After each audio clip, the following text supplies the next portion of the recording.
प्रिय विद्यार्थियों नमस्कार। मैं प्राध्यापक शांतिलाल बिश्नोई आपके अपने YouTube channel SLB Hindi tricky पर आप सभी का एक बार पुनः हार्दिक स्वागत करता हूं। प्रिय विद्यार्थियों, हमने इस वीडियो से पहले सुमित्रा नंदन पंत की जो कविता थी भारत माता वो पढ़ी। तो सरयू पाठ्यपुस्तक अपनी चल रही है हिंदी साहित्य की, तो भारत माता कविता हम पढ़ चुके हैं और वो कविता यदि आपको पढ़नी है, समझनी है, सुननी है तो उसका लिंक है वो इस वीडियो की डिस्क्रिप्शन में आपको मिल जाएगा, वहाँ जाकर आप देख लीजिए। आज हम पढ़ेंगे सुमित्रा नंदन पंत की दूसरी कविता धरती कितना देती है। यानी हम पाठ परिचय में पढ़ चुके हैं कि कवि ने बाल सुलभ चेष्टा के कारण अपने बचपन की एक घटना का वर्णन किया था और यह जानना चाहता कि यह धरती कितना देती है। तो धरती कितना कुछ देती है, बाल सुलभ चेष्टा के कारण उन्होंने किस प्रकार पैसे बोने की घटना का जिक्र किया और उसके बाद किस प्रकार सेम की फलियां बोने का जिक्र किया, किस रूप में लेखक को फल मिला, तो ये कविता में हम पढ़ेंगे। तो पहला अंतराय यह है, आ धरती कितना देती है, मैंने छुटपन में छिपकर पैसे बोए थे, सोचा था पैसों के प्यारे पेड़ उगेंगे, रुपयों की कलदार मधुर फसलें खनकेगी और फूल फल कर मैं मोटा सेठ बन जाऊंगा। कवि कह रहा है कि मैंने बाल सुलभ चेष्टा के कारण, कवि पंत कहते हैं कि मैंने बाल सुलभ चेष्टा के कारण बचपन में ये धरती कितना देती है इस जिज्ञासा के कारण मैंने छिपकर जमीन में कुछ पैसे है वो बो दिए थे। मैंने सोचा इन पैसों से बहुत बड़े बड़े प्यारे प्यारे अच्छे पेड़ उगेंगे और उन पेड़ों पर पैसों की अपार मात्रा में फसलें हैं वो लहलाने लगेगी, पैसों की फसलें हैं वो खनकने लगेगी और उन पैसों को प्राप्त करके मैं फूल फल कर यानी मैं साधन संपन्न होकर बहुत बड़ा सेठ बन जाऊंगा और अमीरों में मेरी गणना होने लगेगी। लेकिन हुआ क्या, पर बंजर धरती से एक ने अंकुर फूटा, बंदिया मिट्टी ने न एक भी पैसा उगला, सपने जाने कहाँ मिटे कब धूल हो गए, मैं हताश हो बाट जोता रहा दिनों तक, बाल कल्पना के अपलक पावड़े बिछाकर मैं अबोध था, मैंने गलत बीज बोए थे, ममता को रोपा था, तृष्णा को सींचा था। कवि कहता है कि कुछ समय बाद मैंने देखा कि उस बंजर धरती से न तो मेरी उगाई हुई उस पैसों की फसल का कोई अंकुर फूटा और न ही उस अनुपजाऊ बंजर मिट्टी से न एक पैसे का पौधा है वो बाहर निकला। मेरे सपने जो अपार सपने थे, अमीर बनने के सपने थे, बड़ा आदमी बनने के सपने थे, वो मेरे सपने न जाने कब मिट गए और कब वे धूमिल हो गए, कब वे मिट्टी में मिल गए, इस बात का मुझे पता ही नहीं लगा। मैं कई दिनों तक निराश होकर इस बात की प्रतीक्षा करता रहा, क्योंकि बाल कल्पना के कारण मैं लगातार इस प्रतीक्षा में रहा कि कभी न कभी उन पैसों की पौध उगेगी, पेड़ लगेंगे और मैं एक अमीर व्यक्ति बनूंगा या अमीरों में मेरी गणना होगी। लेकिन मुझे निराशा ही हाथ लगी। मैंने बहुत अधिक प्रतीक्षा की लेकिन प्रतीक्षा के अनुरूप मुझे फल नहीं मिला, क्योंकि मैं अबोध था, मैं अज्ञानी था और मैंने गलत बीज बोए थे। मैंने बीज ही सही नहीं बोए तो उसके बदले फल की प्राप्ति करना गलत था। मैंने गलत बीज बोए थे क्योंकि मैंने पैसे बोए थे, क्योंकि मुझे धन से अधिक मोह था। मैंने धन प्राप्त करने के लिए पैसे बोए थे और ममता को रोपा था, तृष्णा को सूंचा था। मतलब अधिक से अधिक धन पाने के लिए मैंने क्या किया, धन के बीज बोए थे, ममता के बीज बोए थे। मतलब मैं धनवान बनना चाहता था, इसलिए मैंने गलत बीजों को बोया था और धन पाने की मुझ में तृष्णा थी और उस तृष्णा से उन बीजों को मैंने सींचा था, जिसका मुझे खामियाजा यह भुगतना पड़ा कि जो मैं प्राप्त करना चाहता था वो मुझे प्राप्त नहीं हुआ, क्योंकि उसके लिए मैंने उपयुक्त बीज नहीं बोए। तो उपयुक्त कर्म के बिना, सही कर्म के बिना सही फल की आशा नहीं की जा सकती। इस अंतरे में कवि ने यही बताया है। आगे कवि कहता है, फिर कवि कह रहा है, अर्धसती हैराती निकल गई तब से, कितने ही मधुर पतझर बीत गए अनजाने, ग्रीष्म तपे वर्षा फूली सरहदे मुस्कुराई, सी कर हेमंत कंपे, तरु झरे खिले वन। ओ जब फिर से गाड़ी ऊदी लालसा लिए, गहरे कजरारे बादल बरसे धरती पर। मैंने कोतवालस आस आंगन के कोने की गीली तह में यूं ही अंगुली से सहलाकर बीज सेम के दबा दिए मिट्टी के नीचे, भूखे अंचल में मणि माणिक बांध दिए। कवि उस घटना के बाद, पैसे बोने की घटना के बाद वर्णन कर रहा है सेम की फली बोने की घटना का। कवि कह रहा है कि उसके बाद अर्ध सती हैराती हुई निकल गई, मतलब आधी सती, मतलब 50 वर्ष कब निकल गए, 50 वसंत कब बीत गए, इस बात का कोई पता ही नहीं लगा। कितने ही मधुर वसंत आए, कितने ही पतझड़ों का मौसम आए, और ये मौसम आए और गए। कितनी ही ग्रीष्म ऋतु के मौसम आए, कितनी ही भीषण गर्मी पड़ी, कितनी ही वर्षा है वो अपार मात्रा में मूसलाधार रूप में बरसी, कितनी ही सर्दें आई, और सर्द का चंद्रमा है, उसकी चांदनी है, वो लोगों ने देखी, मुस्कुराई। सी करके धरती पर अपार मात्रा में सर्दी पड़ी, जिसके कारण ये स्वयं धरती है, इसके और इस पर रहने वाले प्राणियों के तन कांप उठे, पेड़ झड़े, वसंत खिला, वन उपवन खिले, और फिर एक लालसा लिए वे प्रकृति का ऋतु चक्र है, वो एक मन भावन लालसा लिए वे काले गहरे कजरारे बादल है, वो इस धरती के ऊपर बरस पड़े। तो मैंने आश्चर्य के कारण आंगन में एक कोने की जो गिल्ली मिट्टी है उसको अंगुली से सहलाकर उसको मैंने कोमल बनाकर उसकी तह में मैंने सेम के बीज है वो दबा दिए, और वे सेम के बीज दबाने पर मानो ऐसे लगे जैसे उस मिट्टी के अंदर या उस मिट्टी के आंचल में मैंने मणि और माणिक नामक बहुमूल्य रत्न बांध दिए हों। तो ऐसा मुझे महसूस हुआ जब सेम की फलियां मैंने या सेम के बीज मैंने उस मिट्टी की तह में दबाए। तो बिल्कुल साधारण सा अनुवाद है, इसमें आपको ज़्यादा कोई मेहनत करने की ज़रूरत नहीं है, ज़्यादा आपको गहराई में जाने की ज़रूरत नहीं, बिल्कुल ऊपरी ऊपरी आसान भाषा का एक अनुवाद होगा, एक व्याख्या होगी। फिर आगे कवि कह रहा है, उस सेम की फलियों को दबाने के बाद कवि कहता है, मैं फिर भूल गया इस छोटी सी घटना को, और बात भी क्या थी याद जिसे रखता मन। किंतु एक दिन जब मैं संध्या को आंगन में टहल रहा था, तब सहसा मैंने जो देखा उससे हर्ष विमूढ़ हो मैं विस्मय से देखा, आंगन के एक कोने में कई नवागत छोटा छोटा छाता ताने खड़े हुए हैं। छाता कहूँ कि विजय पताकाएं जीवन की।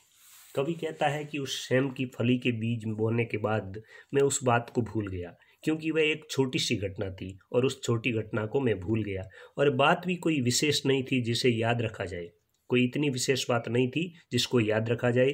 किंतु एक दिन की बात है, संध्या का समय था और मैं आंगन में टहल रहा था, तभी मैंने अचानक उस आंगन के कोने में देखा तो मैं आश्चर्यचकित हो गया।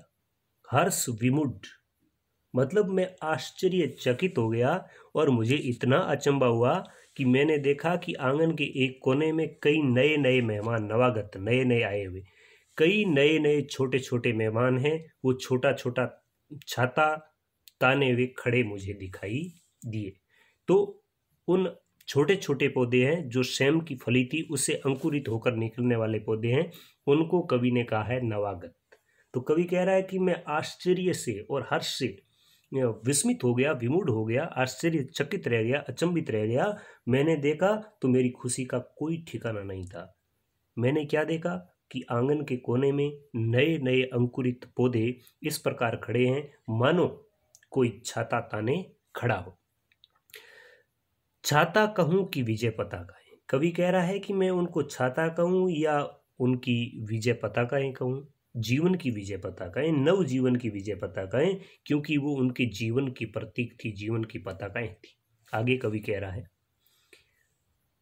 या फिर क्या कहूं, या हथेलियां खोले वे नहनी प्यारी, जो भी हो वे हरे हरे उल्लास से भरे, पंख मारकर उड़ने को उत्सुक लगते थे, डिंब तोड़कर निकले चिड़ियों के बच्चे से निर्निमेष यानी लगातार क्षण भर में उनको रहा देखता, सहसा मुझे स्मरण हो आया कुछ दिन पहले सेम के रोपे थे मैंने आंगन में, और उन्हीं से बोने पौधों की यह पलटन मेरी आंखों के सम्मुख अब खड़ी गर्व से नहने नाटे पैर पटक बढ़ती जाती है।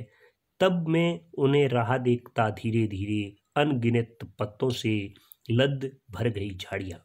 अब कवि कह रहा है कि वे छोटे छोटे पौधे आंगन के एक कोने में इस प्रकार लग रहे थे, और उनकी खिली हुई पंखुड़ियों को देखकर, उनके खिले हुए कलियों को देखकर नैनी नैनी हथेलियों का आभास हो रहा था।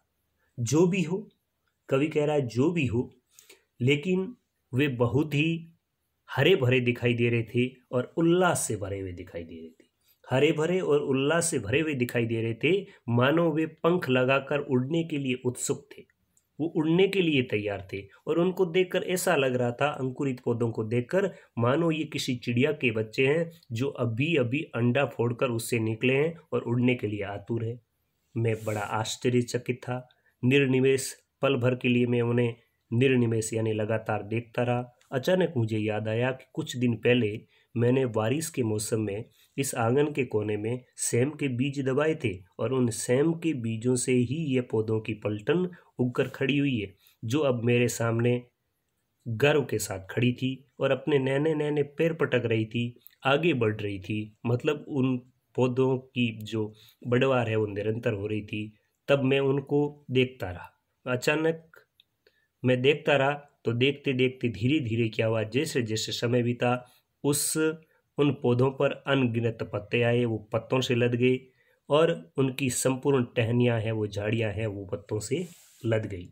हरे भरे टंग गए कई मखमली चंदोवे, बेलें फैल गई बल खा आंगन में लहरा, और सहसा लेकर बाड़े सी टट्टी का सहारा लेकर बाड़े सी टट्टी का हरे भरे सो झरने फूट पड़े ऊपर को। कवि कह रहा है कि फिर हरे भरे टंग गए कई मखमली चंदवे, उन पौधों की पलटन पर, उन सेम की फली से या सेम के बीज से बने उन पौधों पर कई हरे भरे मखमली यानी कोमल चंदोवे यानी फूल आ गए, और बेलें हैं वो बल खा खा कर आंगन में चारों ओर फैल गई। चारों ओर उस सेम की बेल है वो लहराने लगी। वो इतनी फैल गई कि बाड़े का सहारा लेकर, बाड़े की जो दीवार है उसका सहारा लेकर वो इस प्रकार पूरे घर में फैल गई, और उस पर खिले हुए विभिन्न प्रकार के जो सफ़ेद फूल है उन बेलों पर खिले हुए इस प्रकार लग रहे थे मानो हजारों झरने हैं वो पहाड़ों से फूट पड़े हों। उसके बाद कवि कह रहा है, मैं अवाक रह गया वंश कैसे बढ़ता है। मैं अवाक मतलब आश्चर्यचकित। छोटे तारे से छितरे फूलों के छींटे झागों से लिपटे लहरी श्यामल लत्रों पर सुंदर लगते थे मावस के हंसमुख नभ से। मावस का अर्थ अमावस। चोटी के मोती से आंचल के बूटों से, ओहो समय पर उसमें कितनी फलियां फूटी, कितनी सारी फलियां, कितनी प्यारी फलियां, पतली चौड़ी फलियां, उफ उनकी क्या गिनती। लंबी लंबी अंगुलियों सी, नहनी नहनी तलवारों सी, पन्ने के प्यारे हारों सी। कवि क्या कह रहा है? कवि कह रहा है कि मैं उन सेम की फलियों को, सेम की बेलों को इस प्रकार बढ़ते देखकर मैं अवाक रह गया, मैं आश्चर्यचकित रह गया।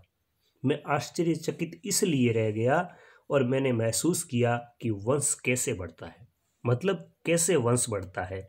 छोटे तारों से छितरे उस सेम की बेलों के फूल जैसे फूलों के छींटे बिखर पड़े हैं, और जागों से लिपटे लहरी श्यामल लत्रों पर मानो किसी जलाशय पर या किसी नीले जल की तरंगों पर जो झाग का गुच्छा होता है, झाग का जो जमावड़ा होता है, उसकी तरह उस सेम की फलियों के बीज दिखाई दे रहे थे।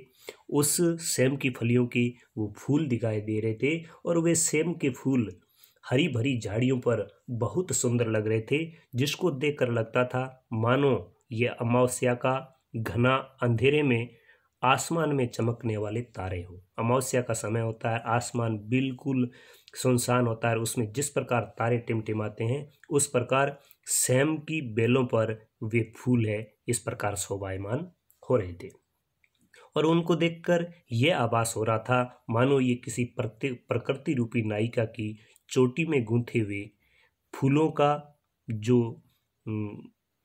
झुरमुट है वो झुरमुट हो, प्रकृति रूपी नायिका की चोटी में गूंथा गया हो या उस नायिका के वस्त्रों पर बनाया हुआ या चिपकाया हुआ कोई फूल का बूटा हो। ओहो, समय पर उसमें कितनी फलियां फूटी। जैसे जैसे समय व्यतीत हुआ उसके फलने और फूलने का वक्त आया तो उन फूलों से अपार मात्रा में फलियां फूटी। कितनी सारी फलियां, मतलब बहुत अधिक फलियां और बहुत ही मनोहर और अच्छी लगने वाली फलियां थी। कुछ फलियां हैं वो चौड़ी थी, कुछ फलियां हैं वो पतली थी। इसकी तो क्या गिनती करें, जितना गिने उतना कम है। कई फलियां ऐसी थी जो लंबी लंबी अंगुलियों के समान थी, कई फलियां ऐसी थी जो नैनी नैनी तलवारों के समान थी और कई फलियां तो ऐसी थी जो प्यारे हीरा मोती और पन्ने से बने हुए हारों के समान थी, हार की आकृति की थी। कवि कह रहा है झूठ न समझे चंद्र कलाओं सी नित बढ़ती थी। झूठ न समझे आप, मैं बिल्कुल जो कह रहा हूँ सच कह रहा हूँ। ये चंद्रमा की 16 कलाओं के समान दिन दोगुनी और रात चौगुनी बढ़ती थी। सच्चे मोती की लड़ियों सी ढेर ढेर खिल, मोतियों से बने हुए हार की लड़ियों के समान ढेर ढेर खिल, यानी अपार मात्रा में ये खिलती। झुंड झुंड झिल मिलकर कचपचिया तारों सी, जिस प्रकार तारों का समूह है वो झिलमिलाता है, उसी प्रकार उन तारों के समूह के समान इन सेम की फलियों के ढेर झुंड के झुंड उन तारों के समान मेरे आंगन में झिलमिलाने लगे। फिर कवि कह रहा है, आ इतनी फलियां फूटी जाड़ों भर खाई, सुबह शाम घर घर पकी, पड़ोस पास के जाने अनजाने सब लोगों में बंटवाई। बंधु बांधुओं मित्रों अभ्यागत मंगतों ने जी भर भर दिन रात मूले भरने खाई। कितनी सारी फलियां, कितनी प्यारी फलियां। कवि कह रहा है कि इतनी फलियां फूटी, इतनी फलियां हुई उन पर कि पूरे जाड़े के मौसम में पका पका कर उनको खाया। सुबह शाम हर घर में उस सेम की फलियों को पकाया गया, खाया गया। आसपास में, पड़ोस में, सब लोगों में वो बंटवाई। जान पहचान वालों में, अनजान के लोगों में भी ये सेम की फलियां बांटी गई। बंधु बांधुओं में, रिश्तेदारों में, अपने लोगों में, अभ्यागतों में, आए हुए मेहमानों में और याचक लोगों में भी ये फलियां बंटवाई गई। जी भरकर दिन और रात संपूर्ण मोहल्ले ने खाई। इतनी सारी फलियां उन सेम की जो बेलें हैं उन पर मिली, कह नहीं सकते इतनी अपार मात्रा में कितनी सारी फलियां हैं जो उन सेम के चंद बीज बोने से मुझे प्राप्त हुई या लोगों ने खाई या मैंने वह फलियां देखी। फिर कवि कह रहा है, एहसास हो रहा है कि यह धरती कितना देती है। कवि कह रहा है, ये धरती कितना देती है, धरती माता कितना देती है अपने प्यारे पुत्रों को। नहीं समझ पाया था मैं उसके महत्व को, बचपन में निज स्वार्थ लोभ वश पैसे बोकर। कवि कह रहा है कि ये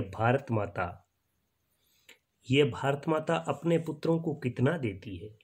मैं उसके महत्व को, मैं इसके पुण्यार्थ को, मैं उसके त्याग को आज तक समझ नहीं पाया, क्योंकि यह पीढ़ी पीढ़ी से, सदियों सदियों से यह भारत माता अपने प्यारे पुत्रों को अपार मात्रा में देती है। लेकिन मैं ना समझ होने के कारण, अबोध होने के कारण और स्वार्थ के वशीभूत होने के कारण मैं उस महत्व को समझ नहीं पाया था, क्योंकि मैंने बचपन में अपने स्वार्थ के लिए लोभवश होकर पैसे बोए थे और जिसके कारण मैं इस महत्व को समझ नहीं पाया था। रत्न प्रवेशिनी है वसुधा अब समझ सका हूँ, इसमें सच्ची ममता के दाने बोने हैं, इसमें जन जन की समता के दाने बोने हैं, इसमें मानवता के दाने बोने। कवि कह रहा है कि अब मैं समझ गया हूँ कि यह भारत माता या ये भारत की धरती है वो रत्न प्रवेशिनी है, मतलब रत्न पैदा करने वाली है, और सही अर्थ में ये वसुधा मतलब वसु को धारण करने वाली है।